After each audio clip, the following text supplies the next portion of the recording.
to the Middletown Senior Synergy Networking Group via Zoom. We are still trying, obviously, to focus on the needs of senior citizens, primarily, although that is not our exclusive area. For those of you on the call, Family Joe, because I've met everyone else. I'm Tom Stone. My co-chairman is a couple of frames down, Jim Wright, CPA. And what we try to do here in this edition is that we want to focus on those needs, first of all, of senior citizens. Secondly, how each of us can assist the other in being resources when we have issues involving senior citizens. Since you're new to the group and we have a very small group today, what we'll do is, for your benefit mainly, is to introduce who we are and what we do. And then I think do something different, since we do not have a designated speaker today, is if you could perhaps provide one or two ideas of how you've adapted to the new normal, so to speak, of COVID, and what you have done as far as your personal business to continue to either provide services or new services that you have realized have become available. So Jim, I'm going to go ahead and let you start, if you don't mind.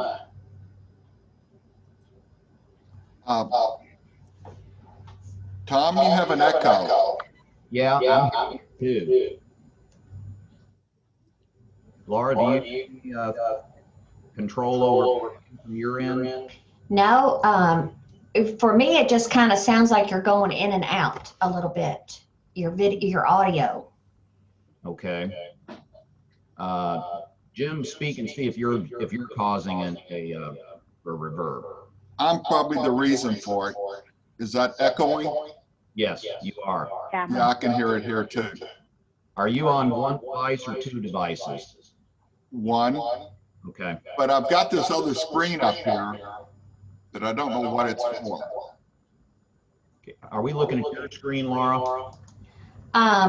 Yes. Okay. Okay. I'm just trying to figure out why we're getting feedback here. Well, let me see if I can. I hear somebody's puppy dog. Yeah, I think that might be Bryce getting ready to log on. I'm upside down. Oh. Yes, Nancy, you are. Just stand on your head, Nancy. Well, I don't know what happened to Lisa. Lisa was on here a minute ago. Well, I tell you what, let's try. I don't know if this is the solution, but if we're not speaking, let's everybody mute. Let's see, I'm going to mute mine momentarily, Jen. So why don't you go ahead and see if that cures our echo issue. Let me see. Well, I just got muted. I did not mute you. Everybody is muted but you, because, well, Jim, you need to unmute so you can talk. Jim, you are muted.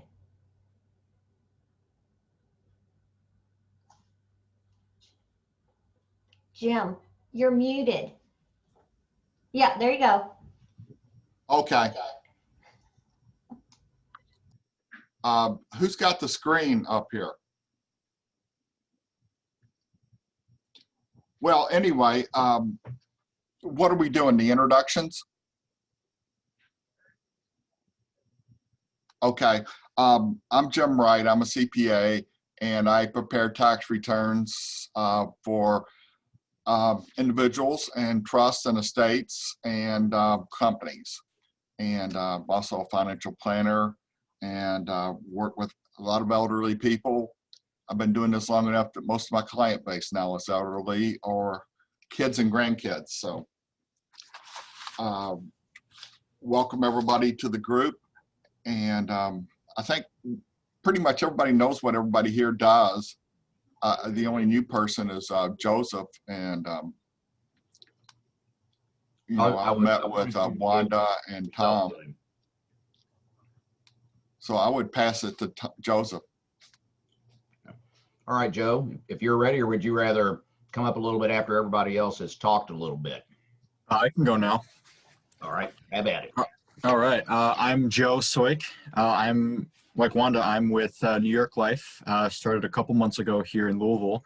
I do. I'm in the space of savings and protection. That's kind of where I like to focus myself. How to help you save your money and how to help you protect your assets. Aside from life insurance, I'm catering myself to doing a lot of long-term care right now, and really trying to focus on that over a lot of other things. I think it's a big problem that needs solved today, and I'm always looking to help anybody and everybody. I'm always looking for introductions, really, not so much just to see what I can do, but just to meet people and kind of hear what it is, if they have any kind of concern on their mind. What have you learned from, or what new techniques have you adopted to your business because of the COVID-19? If any. Well, obviously having to adapt Zoom into my life is the biggest thing. It's not what I prefer. I'm only 26, but I'm very old school in the way of I like the belly-to-belly handshake method still over the computer screen. I just think it means a little bit more than when you meet somebody in person or you actually go see somebody versus talk to them over Zoom. But I guess a method that I have started implementing a little bit is I'm doing a little bit of texting more than I guess a typical new agent, I guess, would be. Texting still isn't really a thing in our company yet, but it's starting to get into that a little bit. So if that's another form of communication, I guess say I grew up texting, so it's not unfamiliar to me, but I'd say that's a new technique I'm using a little bit more than I probably should be, but I enjoy it, and I can seem to everybody that I talk to seems to enjoy it too. Okay, thank you. Thank you very much. Hey, Joe, when you say you're texting, are you with new clients, current clients, and what kind of results are you getting from that? So I'll try to call somebody first and foremost. If I can't reach them, am I echoing? Yeah, Yes. you're talking. Yeah. We can hear you. Okay. But I'll call them first, and if nothing, then I'll send them an email. And if I can't get them there, then I'll text them.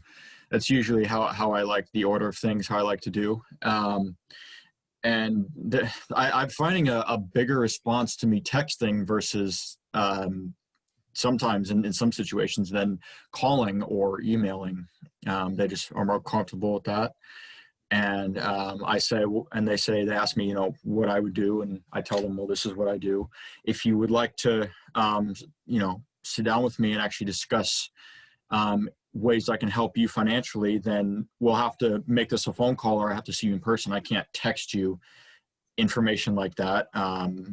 It's just how it is for compliance sake and all that.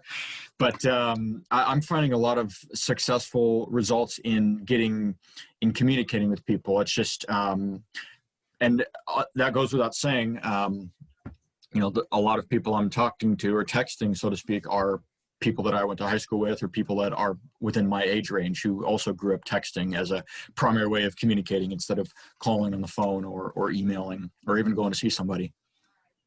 Okay.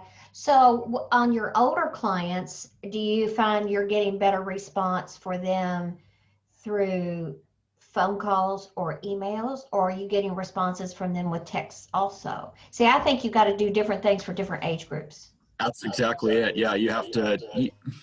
what's the right word? You have to evolve with each age range, I guess, or you have to adapt to what somebody would prefer to do. It's always kind of funny when I'll tell you a very short, funny story. I never thought I would get to the day to see in my life when my parents, who are 61 and 61 now, are both 61, started sending emojis off to the group family text. I never thought I'd see that day because, 5-6 years ago, they didn't really know. Maybe not about 10 years ago, they didn't know what texting was. And here we are a decade later, they're sending emojis to me. It's still kind of funny. Most people, you are right. Most people that are older, an older generation would prefer doing a phone call. Some of them are okay with emails. Rarely are they okay texting. So trying to do a Zoom call with a baby boomer is a little more difficult than seeing them in person. But like I said, I can adapt to any age range, whatever somebody wants to, however they want to communicate. I'll do that with them. But any kind of shop talk, for example, obviously a phone call or going to see them in person. Well, I think the key word is there, you said you have to adapt. So it's all evolution. That's all it is. I mean, look at Zoom. I don't think Zoom would have blown up as much as it did if COVID had not been around this year. I think that's just I don't know, maybe Tom said or Jim said, the new normal. Maybe this is the new business normal. And as much as I don't like it, it's just what it is, adapting to this, adapt or don't survive. well, I hadn't even heard of Zoom before all this, started. Yeah, exactly. So, and I feel like I'm still learning Zoom. So I agree with you on that. But okay, yeah, that just gives me a couple of ideas for some topics for speakers. So thank you. I'll leave my information in the chat box here if anybody wants to copy it down or write it down, send me an email, shoot me a text, and I'd love to get to know everybody in the Middletown Chamber as much as I can anyway, though. Okay, sounds good. Nancy, why don't you take the microphone? Well, thank you very much. It's good to see everybody again. I think I know most everybody here, but for Joseph's sake, I'm a real estate agent. I've been in the business for a long time, and I'm the same age as your parents. Anyway, I have my seniors real estate designation, which means that I understand those unique and different issues that our older population are dealing with, whether it's just a downsizing, changing a floor plan, maybe dealing with a family estate or someone that has to sell a family home. So there's a lot of different dynamics. So I take that into consideration. It's different than, say, a first-time home buyer. They're all happy and excited and want to move fast.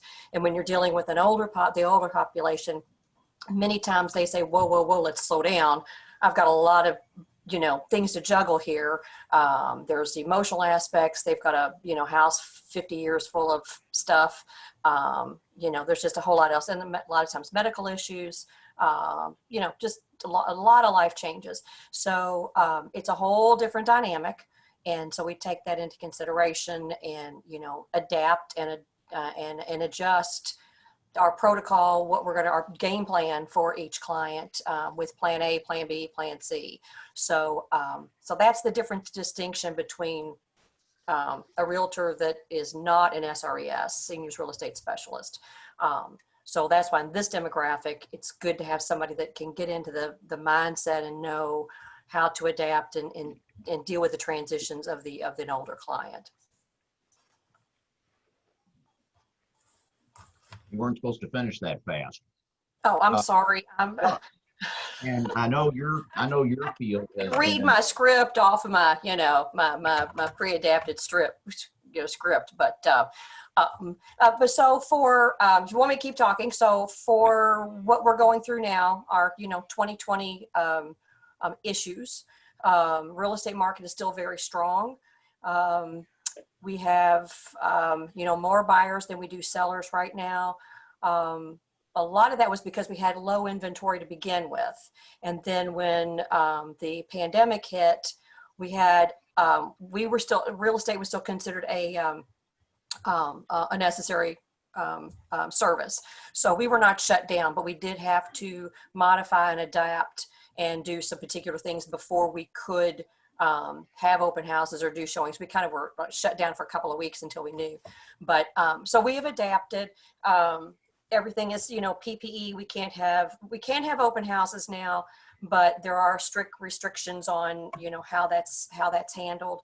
No overlapping appointments, only so many people in a house at a time.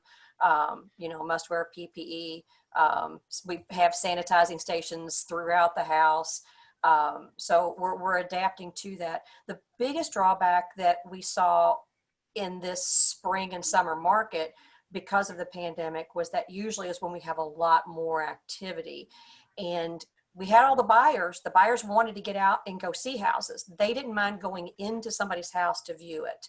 However, people that own the house and still live there weren't too comfortable with having outsiders come in and God knows what touching and, their condition, especially with an elder client that maybe, or someone that's maybe more compromised. They didn't necessarily want somebody to come in their house. So that really slowed us down, but didn't stop us. We're getting past all that. We see a lot of activity right now over the last couple of months. July, August, and September have been very busy. So we, like everybody else, we're adapting. Obviously we have, photos online so people can see that, a lot of video tours. I have a couple of clients that they don't want to go out, but I personally, as an agent, do an agent preview for them. And I can go in knowing what they're looking for, say, here's the width of this doorway, your wheelchair or, whatever is or is not going to work for you.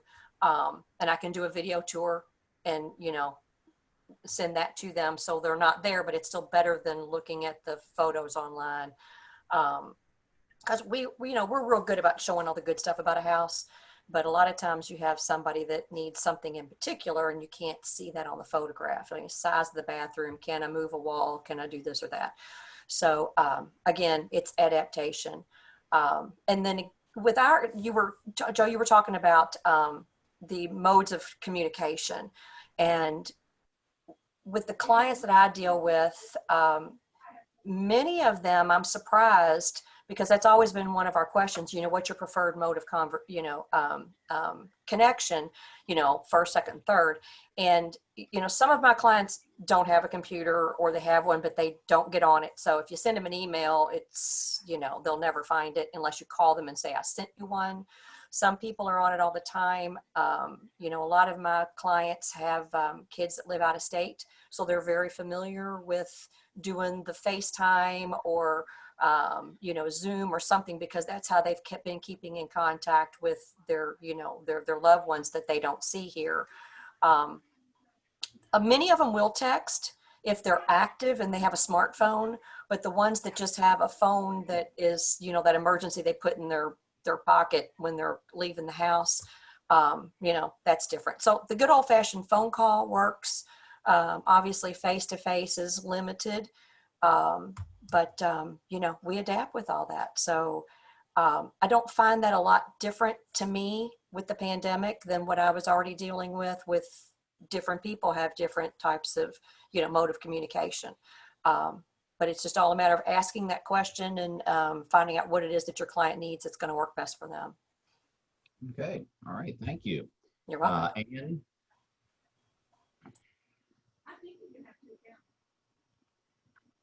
Go ahead. Yeah, there you go. Hi, I'm Ann Hurst, and I work for Landmark Community Newspapers. I sell advertising for the newspaper, and most of my time is spent with the Oldham era, but I can sell into all 20 newspapers in the state of Kentucky. And I'm happy to report that our circulation numbers are up. People are reading more newspapers because they've had more time at home and more people working from home. So the circulation is up by several hundred, not thousands, but several hundreds. So that is good. And I've been working from home, and I do a whole lot of things on email, and then I also call and text. So good results, and we were very fortunate. The CDC did come out, or I'm not sure it was the CDC, but somebody came out and said that you cannot get COVID from touching a newspaper by the time it gets to your mailbox or however you receive your newspaper. There's no concern with picking up COVID. So as I said, people are still reading us, and things are good in our industry. Excellent. Excellent. Very good.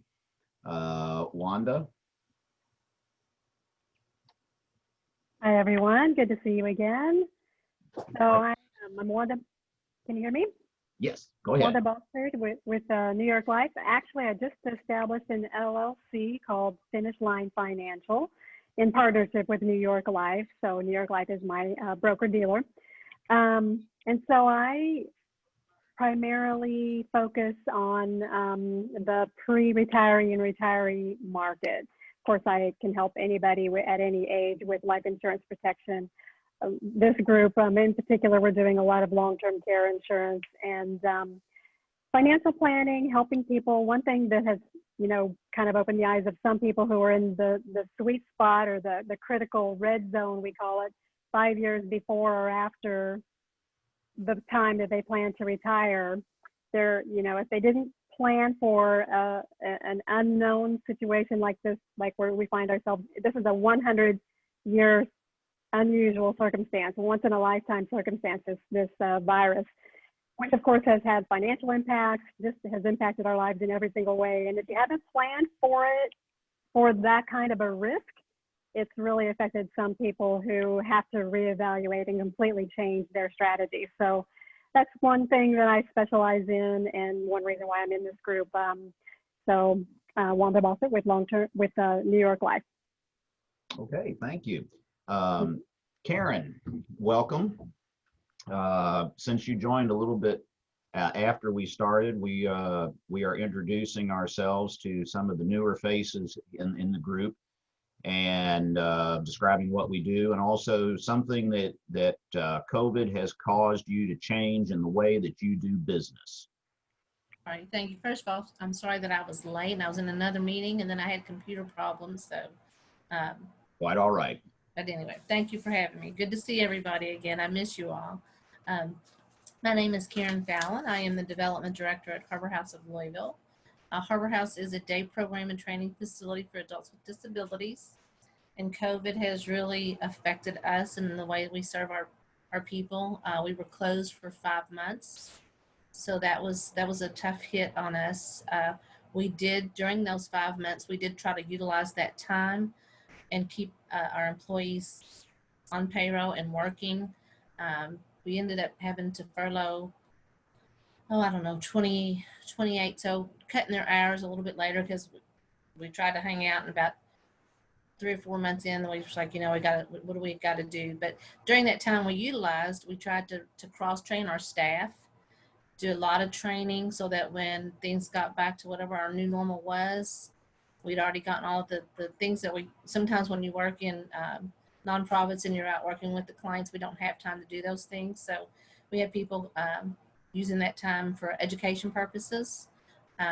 Since we serve individuals with disabilities, it's a little harder to get them back. So some of the things that we did, like a lot of us, we kind of did Zoom or virtual classes with them. I know firsthand the effect that it has on someone with a disability, as my twin has Down syndrome and is a participant here and lives with me. I watched his mental health decline. you know, it's tough on all of us, but just think if you have a disability and he didn't understand why one day he was at the program and then the next day he's home and then he's thinking he's going to get to go back. And like those days turn into weeks that turn into months. And it's like, you could just really tell he didn't understand why can't I go there? So for me, it was not just work, it was personal too, seeing that. And also physically, I think he aged just from the uncertainty. So as someone that cares for someone, I look at Harbor House's participants as I have 99 other Buds. Bud is my brother's name. So we worked really hard to try to get tablets in the hands of our participants, trying to help them with Wi-Fi. Some of them don't have that, so that they could at least Zoom in, see their friends. And I know just from watching him on the classes, the excitement was like, oh my gosh, they're still here. You know, they're okay. So we're working really hard to get them back. We're serving now about 28 of our 99 individuals on site while practicing social distancing. Some of our folks don't understand that, so it's a little bit longer. So they're still doing things with us through the virtual. So we're just hanging in there because we know what we do is God's work, and we'll get through this. So we just try to, we change every day. So Okay, great. Thank you. Thank you. Lisa.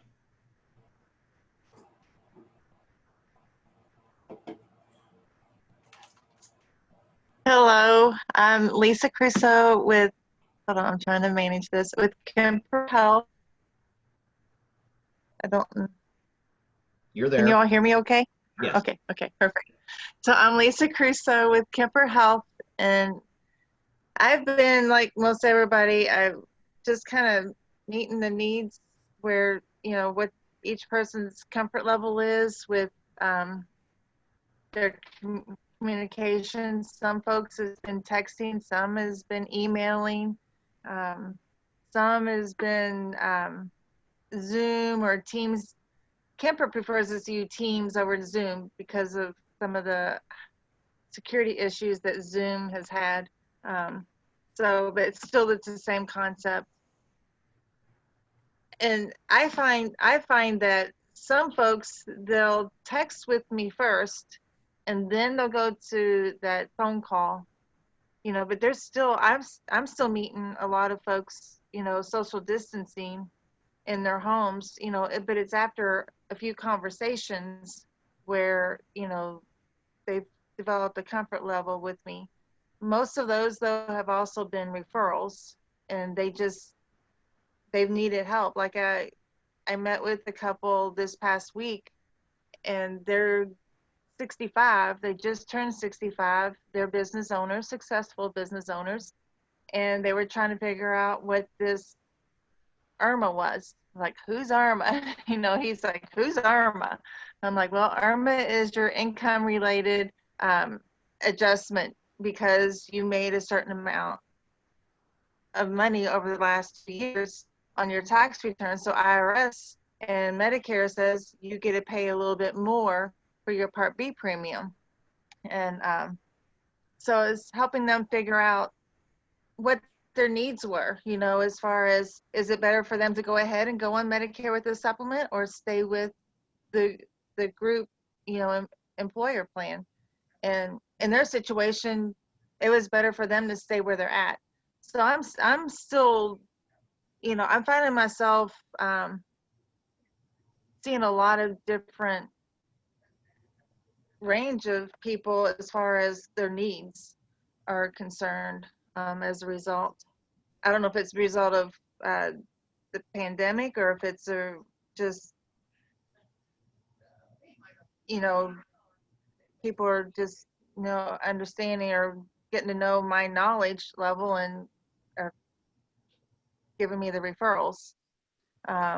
You know, I had another lady, you know, I helped, and she had the phone, she was watching TV and she saw the advertisement for a plan on TV that she thought, you know, it said it was going to be something better for her. She didn't realize that she was actually in the best one for her, and she switched out of it. So was helping her sort through her situation and get her back where she was at and get her back on the same benefits that she was utilizing with her plan. So it's a little bit slower, I think, in the process, but as far as, you know, seeing people, I think I'm doing a combination of everything. Are you finding people now have more interest in your products that you have than they did before COVID because of the health implications of it? Well, those two were Medicare. Those, I'm doing a lot more Medicare. I am doing, actually, I guess I'm doing equally. You know, people are interested in the indemnity plans, not because the way, and I actually have learned of another company, and it looks like they're going to be really good and give Kemper a lot of competition in the way that they are working their plan, because it seems like it's going to go smoother. I don't know, but I'm just learning about it. So it seems like there's more companies filing with the Department of Insurances for indemnity plans, and so I think we're going to see that as a lot more of an interest for people. You know, even the short-term medical companies, they're combining their short-term medicals with indemnity plans like Kemper's. And they're actually developing indemnity-like plans that are similar to Kemper's to go with their short-term medical, to kind of fill in the gaps of the short-term medical, which I've been doing. You know, me and some of the other agents I work with, we've been actually using short-term medical sums and combining them with indemnities, you know, anyway. And so now I'm seeing some of the companies are actually developing the indemnity-like plans, filing them. It's not like the Aflac, you know, and some of the plans where it's like you get $75 a day for so many days you're in the hospital. The indemnity plans that Kemper and these other companies are offering, they're like a major medical. I mean, they're paying big bucks towards surgeries and anesthesiologists, and when they're built together, they become like a major medical. And so I am seeing a lot more interest in that, simply because it's first dollar plans, and people like that idea of, if I'm going to have to pay this premium, they want to have the insurance coverage that they're getting right up front, and not have to go ahead, okay, pay the premium, and then whenever they have the medical problem, they have to pay more till they meet the deductible. So yeah, I'm finding a lot more interest in them, and I'm seeing other companies actually developing more indemnity plans. Okay. All right. Does that answer the question? Yeah, it does. Thanks. Ben, you're up. Hey guys, like I said, my name's Ben. I am a physical therapist that works at a company called Benchmark Physical Therapy. I am located in the Forest Springs Kroger area, which is at the intersection of LaGrange Road and Factory Lane. We have 4 clinics in Louisville right now, all spread out through Louisville. And so, yeah, and I think your other question was how COVID has kind of affected our business. Yeah, so I had to be furloughed for about 3 months. We had to shut everything down for a little while. And then, so I was brought back at the beginning of this past month. And we are just trying to grow back our caseload. We have put in a new protocol called Clean, Safe, Ready, which has been enacted through our whole nationwide company. And we, you know, it's basically just like a cleaning protocol. So we make sure that everything is wiped clean. Everyone has to wear masks when they enter. No one can sit in the lobby anymore. We take temperatures every time people come in, and just to take every precaution that we can, because physical therapy is such a hands-on thing. But I mean, COVID happens, but people still need us and need our services. And so we try to create as safe of an environment as possible. The nice thing about my clinic is that I'm the only physical therapist in here, and I just have one office coordinator. And so there's not a lot of extra bodies in our clinic. And so especially when people are very nervous about going out in public, or especially with our population being at risk, we take every precaution that's needed. And I feel like we do a great job to be able to serve specifically this population, because I know a lot of other physical therapy clinics are much more busy, but we try to keep our patient ratio at 1-on-1 each hour as much as possible. And at this point in time, our caseload is low enough to be able to do that. So yeah. Did that answer your question? Sure. Yes, it did. It's interesting because both you and Karen are your all's respective businesses all are very, very much a hands-on, close, people being close to each other. So I can imagine that it's been very difficult adapting to all the things that we have to do now with COVID-19 in order to be, safe and healthy. So I will bring up the end here. For those of you who don't know, Tom Stone with Stone Legal Group. We help people who value their legacy carry out their wishes through estate planning and probate.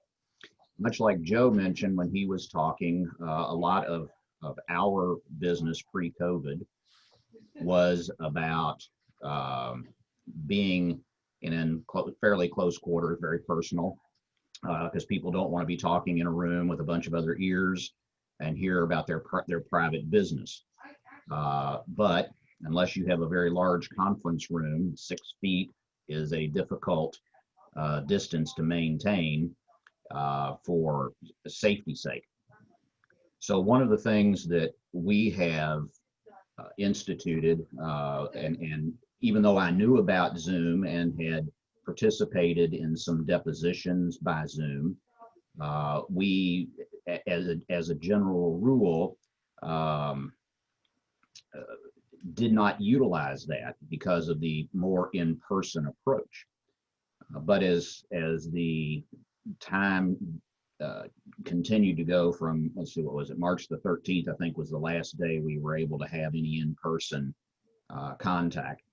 The courts ended up closing for almost 3 months. And we had to basically adapt, like everybody else, to using new technologies.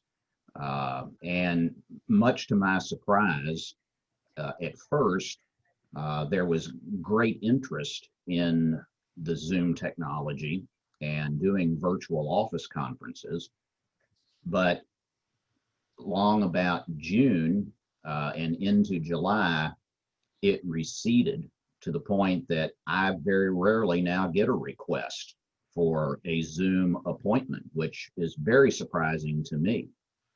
I have had no pushback, again, which surprises me, to the requirement that you have to have a mask, have to have temperature taken, and so on, when they come in for a consultation or a signing. Because in Kentucky, when it comes to your estate planning documents and such, there is no virtual signing that can be done. They must be done what is referred to as wet signature, meaning actually signing the document itself in person.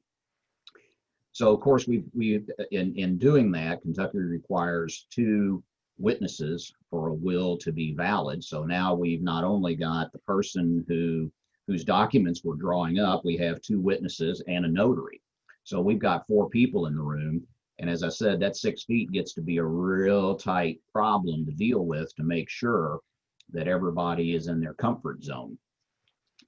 So for us, while the technology has been helpful, For some people, especially those people, if we're doing probate matters and they're out of state, traveling here is an expense that's not worth it for them to do that just to have a consultation. So that has been a big help because they get to put a name and a face together and see who we are and what we look like. But on the other hand, when it comes to the estate planning side, where we're talking about your will, a living will, a durable power of attorney, perhaps some sort of trust, we're finding that people really don't want to do that virtually. They are wanting that in-person consultation to take place, and that to me has been, as I said a moment ago, a huge surprise considering everything else has adapted it for the most part fairly well to virtual workspaces and virtual meetings, because much like this group here, where we are able to stay in contact by utilizing the virtual world. And I would also agree. I think it certainly is different. It is good to be able to see, but it's not quite as warm and friendly as when we can, be in the same meeting, same room, and be able to talk with each other. For me, one of the biggest problems I've run into is, if I want to talk to Jim, for example, about something in the format that we're in right now, everybody has to either not talk and listen to our conversation, or we just have to have it by telephone at some later point.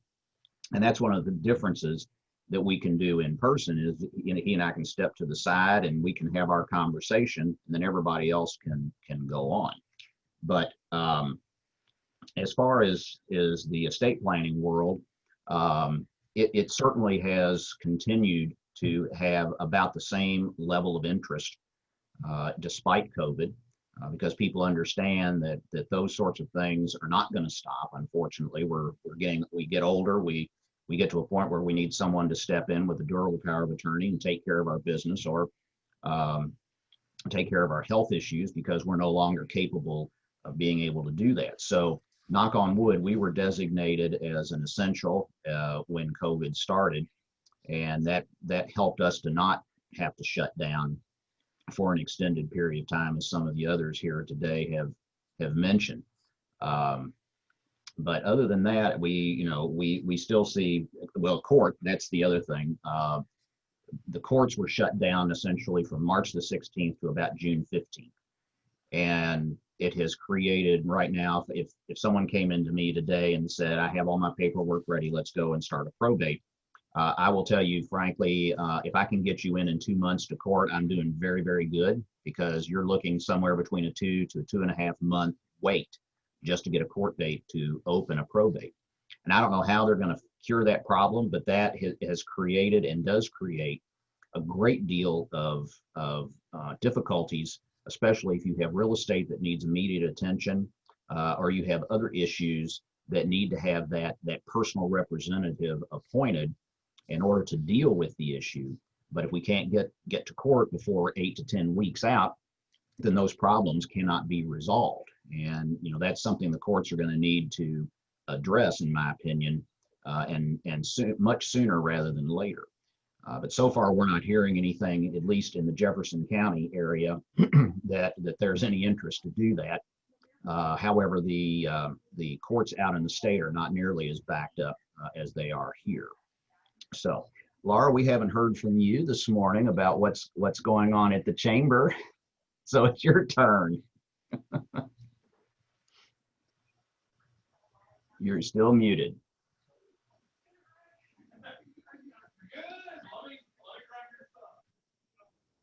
Can you hear me now? Can you hear me? I'm just happy to see everybody's faces. Guys. Your volume is way down. Is it? Your microphone's been. Can you hear me better? There you go. Okay. All right. But anyway, I actually went through the office yesterday to drop a couple of things off, and I was like, wow, I had a good day. I actually get to see people in the office. Can't hear you. Yeah. Can't hear you. You know, I've been doing so many of these calls, you know, Zoom and things like that. So I do want to let you know that we have a speaker plan for our next Senior Synergy networking meeting on October the 9th. And that is going to be, her name is Sherry Fuller, P-O-L-U-R. She is with Fuller LPR, a recommended speaker from Greg Park. So we're looking forward to, you know, having her on. Make sure that you mark your calendars accordingly. And are we still want to do the 11:45 to 12:45, or Jim mentioned something about 12 to 1? I don't care. You all. I mean, our original thought of ending at 12:45 was to give people time to get ready for a 1 o'clock appointment or whatever. But, you know, we can certainly, you know, move that time around to whatever the majority wants to do. I'm What do okay you all- with either one. What? 12 to 1, Nancy? Either one, it doesn't, either 15 one. minutes doesn't matter. Okay. Wanda? I like 12:45, 11:45 to 12:45. That is helpful. Okay. Lisa, what about you?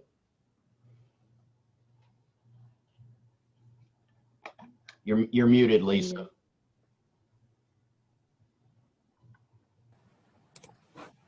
Can you hear me? Yes. Either one would work for me. Okay. I think the 12:45 is good, you know, because it kind of gives you, but I'm used to actually being in meetings until 1, so I just can adjust my schedule. Okay. Karen, what about you? You're Does it matter to you? Joe? I like 11:45 to 12:45. That's a good solid time. Jim? Laura, I agree with the group, 11:45 to 12:45. But when we started talking, I didn't realize that we were talking about COVID. I couldn't hear what you said about the COVID. And I've got a few COVID stories I'd like to pass on to people, if Okay. it's all right. Go ahead. Yes. Go ahead. Okay. The IRS closed down in March, and they didn't reopen until the end of June.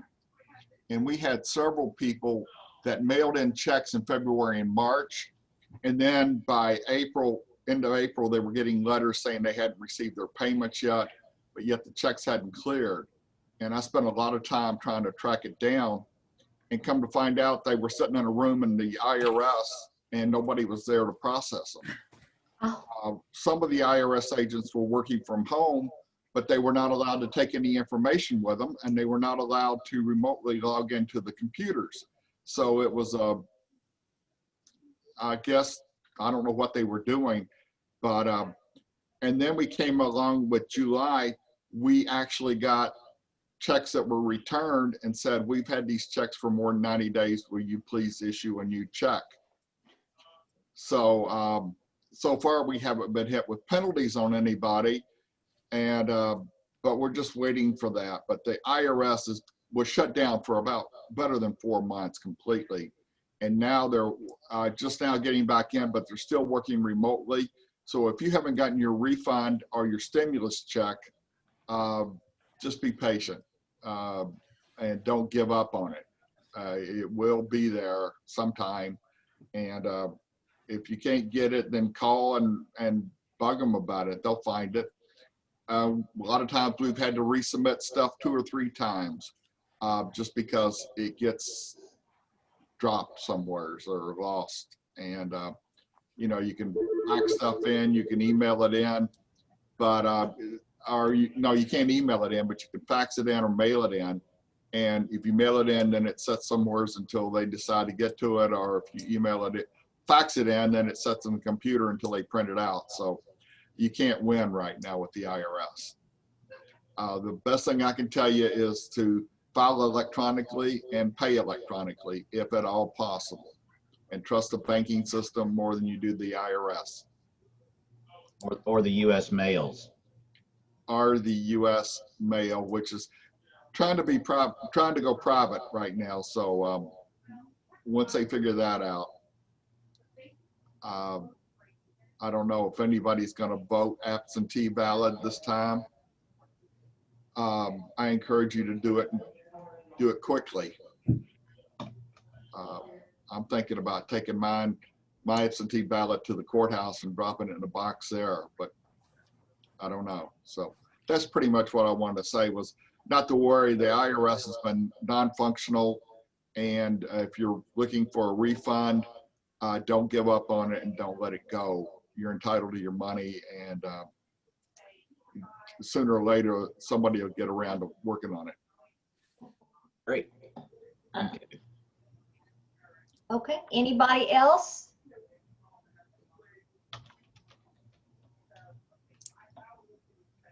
Okay, Tom, do you want to adjourn the meeting? Yeah, we can do that. All right. Well, as Laura said, we'll meet again October 9th at 11:45. I'm sorry, I didn't hear the name of our speaker. Can you say that again? Yes, her name is Sherry Sherry Polar. Okay. Polar. I missed the first part. I thought that's the last name that you said, but I wanted to be sure. Yeah. Right, and she has several different things that she talks about. So she said she was going to pick a topic that she thought all of you would find interesting. Not because I've told her that we covered so many different areas when it comes to elder law. Yeah. So she's going to try to pick something that maybe we haven't touched on before. Okay. Well, that sounds good. As a matter of fact, the seminar I was attending just before I joined the meeting, she was the host for the seminar. So that'll be good. Yeah. So, okay, great. Well, everybody have a safe weekend. Keep your social distancing, and we'll see you guys again in 2 weeks. All right. See you, everybody. Bye. Bye-bye.